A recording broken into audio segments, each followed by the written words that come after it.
thing that you can do if you want to, definitely not required, is mounting on a recording camera. So this is the E-Action camera, and there's a 3D printed case for it that goes on like this. The camera goes in here, oops, upside down in here, and then it gets mounted right on top here. So first thing to do is pop the camera into this casing, and then we have to take off these little screws we put in. And so for these first two ones, since we're going to have this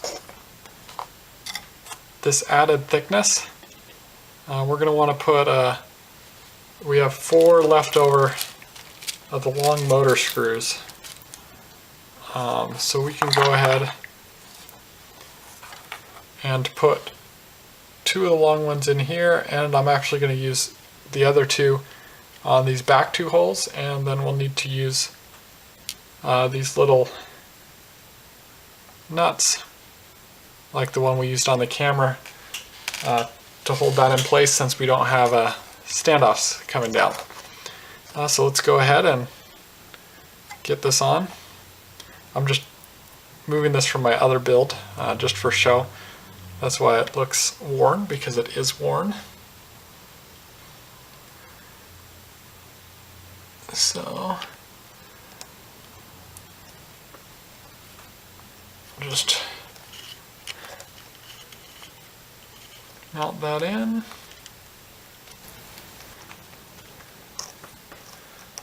And I probably should have put the screws in first before trying to get it into the frame. I should have just put the screws. And I actually have to twist this one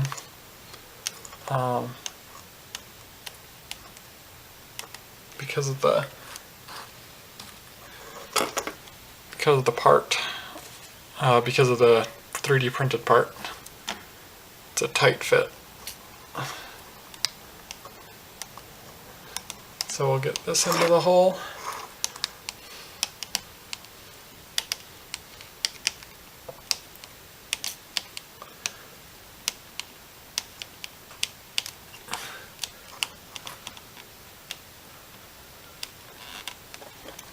Really, it should just need pushed down. Okay. There we go. Got that screw. Just got to tighten that in. And this is in pretty good, since those screws went through the bottom there. It's not very likely that that's going to pop up. It's pretty snug, and any impact is going to be forced that way, so I think we'll be okay without adding the nuts. Okay, so the camera is just going to go right in here. Battery strap is going to go through this hole. So let's go ahead and slip this in. And then we got to shimmy this through. So just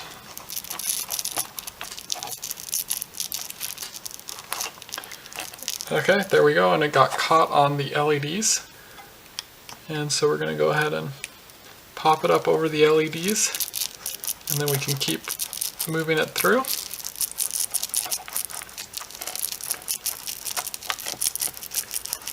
Until there's enough out here that we can just grab and pull it up.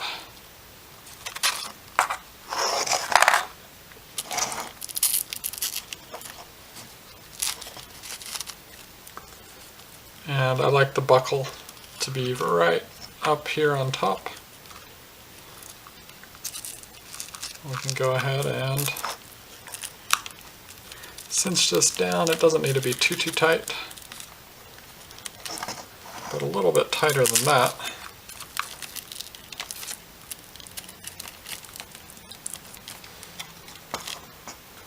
And there we go. We have a mounted camera. Okay, I'm going to show you how I wire up this transponder. I added some of the fluffy Velcro on the back here. And so we have this plug here. So just pull off this little protector that we had. And then we have this. So we have a blank one. We have blank, positive, negative.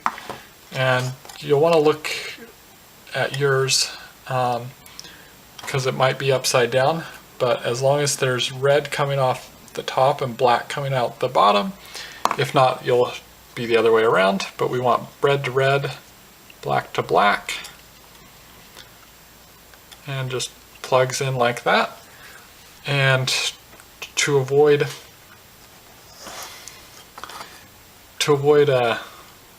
getting it caught in the props for races, I'll just wrap it around the antenna a little bit, and then if we need it off the left side, which I believe is what was usually the case, pop it in there. Even if this wire is moving around, that's not going to get caught in the props. And sticking out here, the left side, right here, and it shouldn't, the props might get in a little bit of its way, but usually that has not been a problem. That has not been a problem in the past. So there we go. And if it's off the right side, off the Velcro, just loop it around again, and now pop it, push it on through into the Velcro. It's a good snug fit, plus some Velcro on there, and we get it off this side. But that's only if we need the transponder for races.